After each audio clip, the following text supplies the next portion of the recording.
What's going on, buddy? Join this fight week. Why are you assaulting people on the streets of Las Vegas? It was self-defense. For those people that don't know, well, you can see this video right now. It's all the rage these days, isn't it? Social media pranks, people walking through on the phones going, I'll mess this guy up or whatever. And then people check them. So what happened? He ran to the right one. We were just going down the escalator, hear him say a couple things. I was like, what? And come on, it's fight week. I'm cutting weight. I'm not even trying to deal with none of that. So he said it again. And I just... What did he say? What did he say? I don't even remember what he said. Something about I'll mess you guys up or something like that. I was like, what? Like who was he talking to? He said, you heard what I said. And as soon as I heard him say that, I just grabbed his throat. So JALIN, I've always known you as a sweetheart of a guy, a badass in the ring, of course, an incredible fighter. And I've always said since day one, you're sensational at what you do. You are truly world class. But you always seem so cool and calm and put together. But I was wrong. There's a real dog inside you. That guy said that. You just went for him in the middle of Las Vegas, broad daylight. You're fighting on pay-per-view at the weekend. You did not give a fuck. Bro, Mike, come on, bro. Come on, bro. I got a little dog in me, Yeah. I gotta have to. I don't play like that. No, that's brilliant. Just don't poke at me. Don't poke the tarantula. You don't have to deal with the fangs. Don't poke the tarantula. Yeah. Yeah, otherwise you get bitten. Exactly. And then poison the inside and suck the blood out, right? That's what a tarantula does. All right, should we talk about some fight stuff? When we're talking about fight stuff. Dan Hooker this weekend. Is he going to see the same kind of JALIN Turner? Oh, yeah, definitely. I got to be that guy every time I step into the octagon, so. Yeah. With a guy like JALIN, though, obviously we're joking around. And by the way, these assholes on social media that do that kind of thing, they kind of get what they deserve. There's that famous saying, isn't the social media made people too comfortable with talking shit and not getting punched in the face? Exactly. Mike Tyson said that. Well, that's kind of the opposite of what happened there. So good for you, JALIN. Being too emotional in fights, that can often cost a fighter. But you always seem like you're very calm, cool, and collected in there. Am I right? Yeah, always. Yeah, I don't get hyped up on anything. I just go in there, got to do my job. Yeah. What do you think the biggest threat is with Dan Hooker, and where do you think he is? When you look at his record lately, I think there's 4 losses on there. So you think, he's lost a few. But then you look, it's Dustin Poirier, and that was an incredible fight. I remember calling that. It was a crazy fight. And then who else? It's all top people. Islam Makhachev, Michael Chandler, and there was one other, I think. Arnold Allen, when he went down to 145. He was on a 10 or 11 fight win streak, something crazy. Then he rebounds against Claudio Puelles, looks really good. Where do you think he's at? He's at wherever he wants to be. He can still make a run. He's still dangerous, Dan's a vet, like you just pointed out. He's only lost the top names, So, I take that into account. He's been in the game a while. I want to crack the top 5.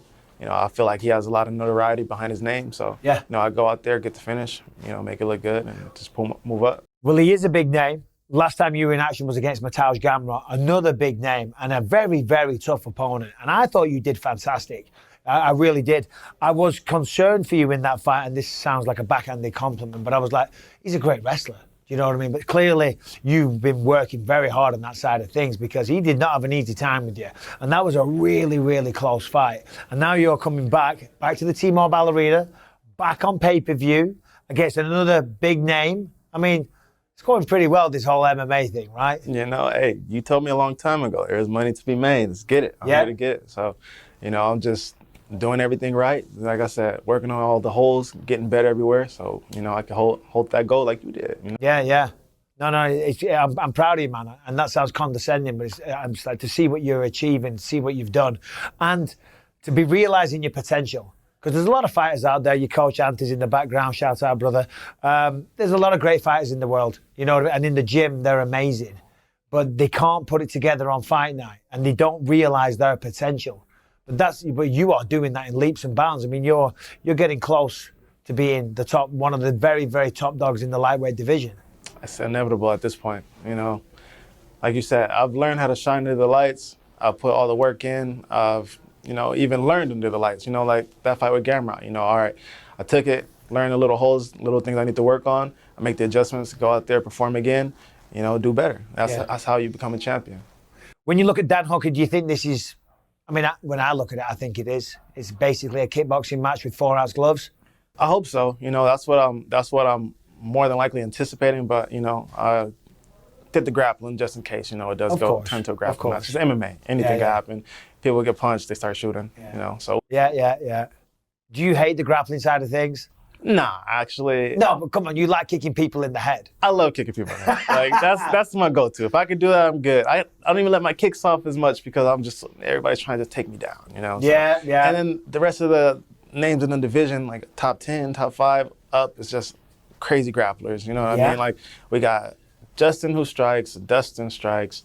They also grapple, of course. And Oliveira, you know, high-level black belt, he'll stand and bang. You know, Chandler, he'll stand and bang. But you know, at the end of the day, they all have high grappling accolades. So, you know, I've taken that into account, and I've just been trying to work on my grappling. Well, I mean, again, just to touch on that, against Matthaus, he was a phenomenal grappler. You know, I mean, you held your own. All right, you didn't get the result that you wanted, but I think if anything, I think the people realize you're not just a kickboxer. You know what I mean? You show to be a very well-rounded, highly skilled mixed martial artist in all areas. Talking about those guys you just mentioned there's some people that criticize some of the people in the top 5 that just go round and round in circles fighting each other. I can tell already you kind of feel the same way. That's how it goes, man. You know what I mean? But, you know, I understand it to an extent. I feel like the only person that would even open that door is Beneil. You know, he said he'll fight anybody, and like I'm pretty sure he'll welcome the challenge to let anybody come in. So, you know, that's, you know, get this win, probably look towards fighting Beneil after. Beneil next. Wow, that's a hell of a call out. Yeah, it's not a call. It's just, no, I don't mean a call out. I mean, but that's what you're eyeing next. It's analyzing the situation, you know, just being strategic about it. So, you know. Do you know Beneil? Because obviously he's around I don't know him kind of area. Yeah, I don't know him personally. I fought his Euros Medic is his teammate. I fought him. I remember he said that Euros was going to smash me or something. So, you know, I remember those things. That's how it goes, though. When teammates fight, you know, sometimes you don't even believe it. But you've got to say it. You know, like sometimes we're like, I'll be honest, sometimes I'm like, I'm mates with this guy. I've got to, oh yeah, he's got to win. He's got to win. And in your mind, I'm like, he's got no fucking chance. Yeah. Do you know what I mean? I'm not saying that I'm not authentic, because I am. But sometimes, like, if it's your boy, you can't go out there publicly and say he's going to lose. You know? I don't know. I'm going to be like, hey, it's gonna be a good one. We just going to see. Yeah. I just spin it in a humble way.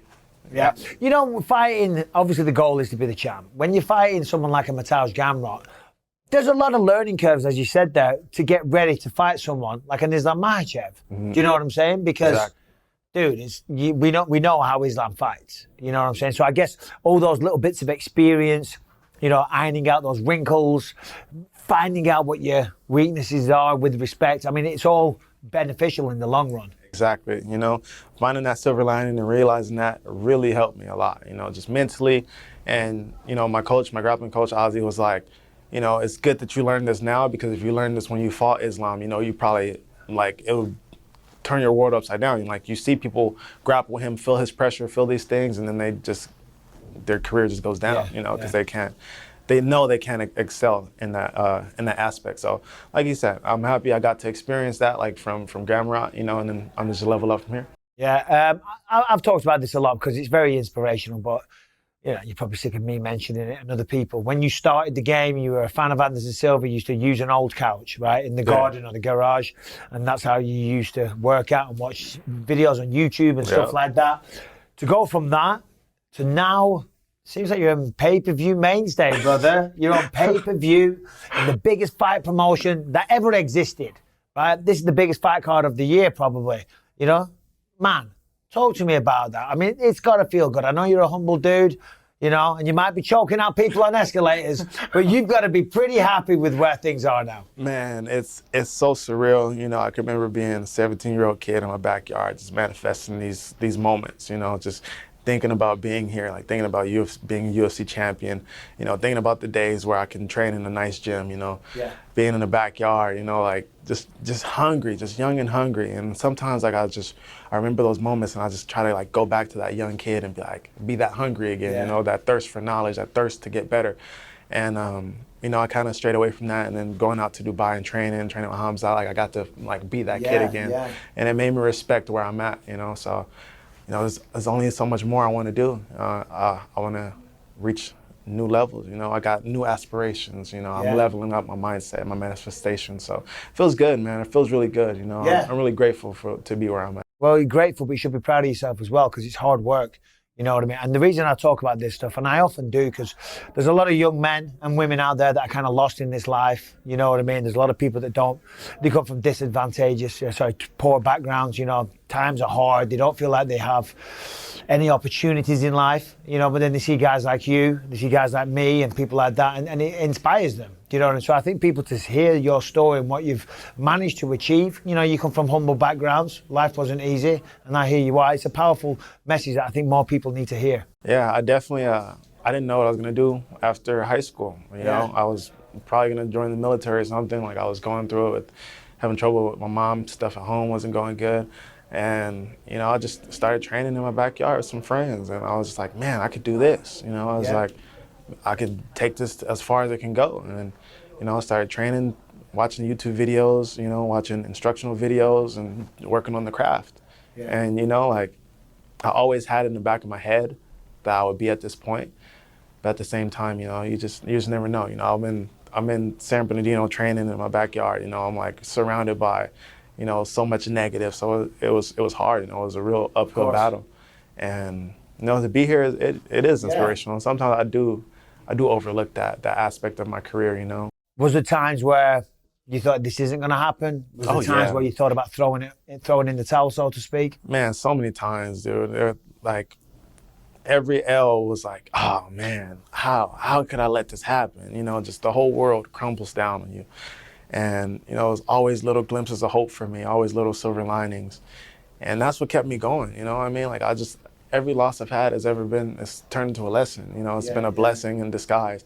And I just feel like people have to change their outlooks and their lens on things, you know? Like, you can't just be like, woe is me. You gotta be like, okay, well, what's the plan? What's the setup for this? Like, there's something you need to learn in that lesson. So that's how I looked at my life, man. My career alone, my career is a testimony of that, you know? I've been through every up and down, you know, even the last controversial loss, you know, it's like, all right, what did I learn from it? You know, I learned a lot. You know, that's how I continue to progress forward. It's kind of giving me chills just sitting there, because Robert Whittaker was saying a similar thing earlier. And I think a lot of people, you know, it's easy to feel sorry for yourself, regardless of what aspect of life we're talking about, when things aren't going your way. And life's hard. You know what I mean? Life is fucking hard. Just to live, just to have a roof over your head, just to be able to pay the bills. It's fucking hard. You know what I mean? But all those struggles, that's what builds you into a man. You know what I mean? That's what, those struggles, it's molding you. You know what I mean? So it's being able to stay strong throughout those times and use that as a positive experience, and know that what you're going through here, hopefully, is not going to last forever. And if you stay strong and you have a positive mindset and you're willing to work hard, you can't sit there and feel sorry for yourself. You can't be woe is me. You can't think, fucking hell, why me? Because everyone's like that. You got to work your fucking ass off. Exactly. That's all it takes, you know, just breaking that barrier, you know. You can just sit there, feel bad for yourself for a moment, and you can get over it. You know, life goes on. No matter what happens, the sun's gonna rise tomorrow. You know, the next day's gonna come. And honestly, me even realizing that has helped my UFC career, because I'm like, you know, I go out there, whatever happens, the next day has to come. You know, like something, it has to go on. You know, I find a lot of relief in that too. And, you know, like, even dealing with that last loss, like, I didn't take it as grief, you know. Like, there was a victory there in many ways. Exactly, and that's what I'm trying to get to the point of. There was so many victories in that, you know. I probably would have never got to go to Dubai and train.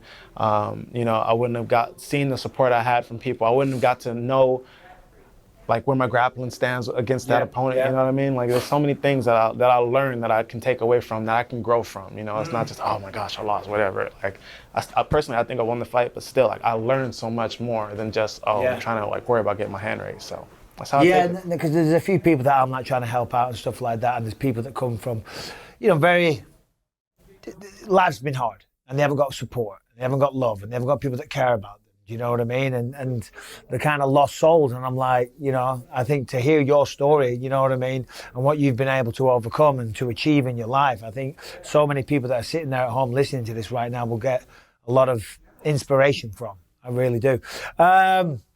All right, the tarantulas. How many snakes we got? How many insects? How many fucking horrible, creepy shit are we dealing with these days? I got 2 lizards. I got a bearded dragon. I got a leucistic monitor.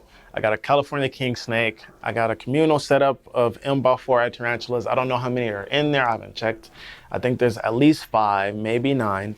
And then I got my individual tarantulas set up. So I got about 7 of those, 8 of those. That's it. Oh, and then I got cats. I got cats. I got kittens. I got Sphinx cats, you know. And I got my dogs. Oh my God. How many dogs? 2 dogs. So you've probably got, I don't know, 30, 40 animals. That sounds like a lot of work, bro. I mean, I'll be honest. We've got one little dog, Harry. He's a little shit, okay? Right, little miniature fucking, I don't even know what a Yorkie poo.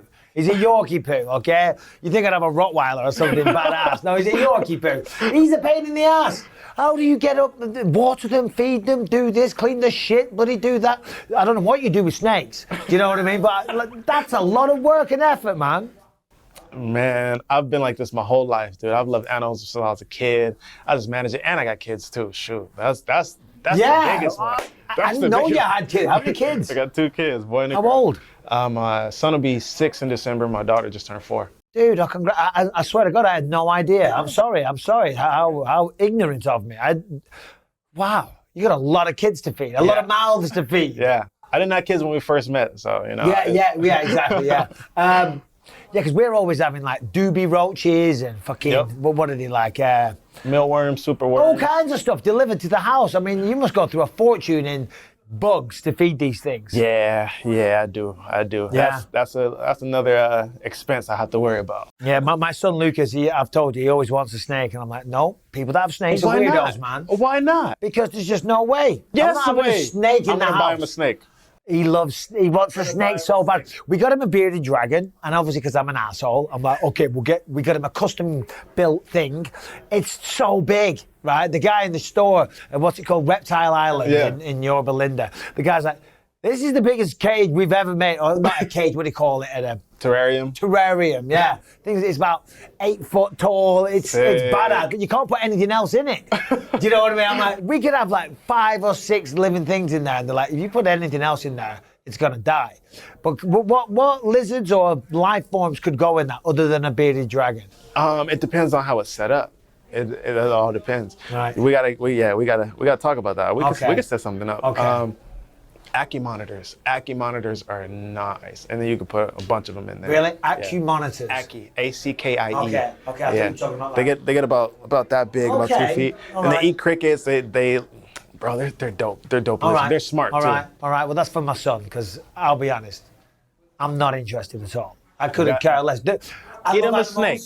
Get him a snake. Dude, snakes are so easy, bro. Yeah, but they're creepy as hell. I don't care. I'm not scared of them. I always remember, I think it's these guys that I grew up with. They had a couple of snakes. That's how it happens. And they were weirdos. And I'm like, why have they what is that? It's not even a pet. It just lies there. You know, and I don't want to feed little live mice to it. I mean, you can feed them the frozen ones to thaw them out. Poor little mice, they're cute, man. Right, Dan Hooker, how's this finish Saturday night? I'm looking at first round, you know, submission, TKO, KO, however it comes, it's coming. That's it. And you say Beneil next. I always say this, because you're not a guy that's, you don't go out there, you don't talk shit, you don't make a fool of yourself, you know what I mean? Yeah. Like I used to, so good for you. And you're true to yourself, you're authentic, you know what I mean? So you're not going to, when someone goes out there and they're trying to fake it, do the Kobe it's cringe. Thing, you know? Yeah, it can be cringe, but you do have to maximize your time on the microphone. Do you have a call out? I mean, you were saying Beneil Dariush, but I will be giving you shit if you don't maximize that. Say, I want this guy. You can be respectful. You can be nice about it. You can be a dick about it, but you've got to have a name, bro. I feel that. I feel like I just said it right now. You know what I mean? I've Beneil Dariush. I guess so, yeah. BMF, who wins? Oh, man. It's one of those. I think Dustin gets it done again. I think so. Okay. All right. Well, listen, I've taken up enough of your time. JALIN, you're the man. Just see, I've said this many times, but JALIN legit used to kick my ass. You're helping me train for Anderson Silva and Lou Rocco. Do you know what I mean? I always knew right then you were going to go far places, man. Congratulations on all your success. Truly deserve it. And of course, great coaches in the background as well, Ant. Cheers. Bye-bye.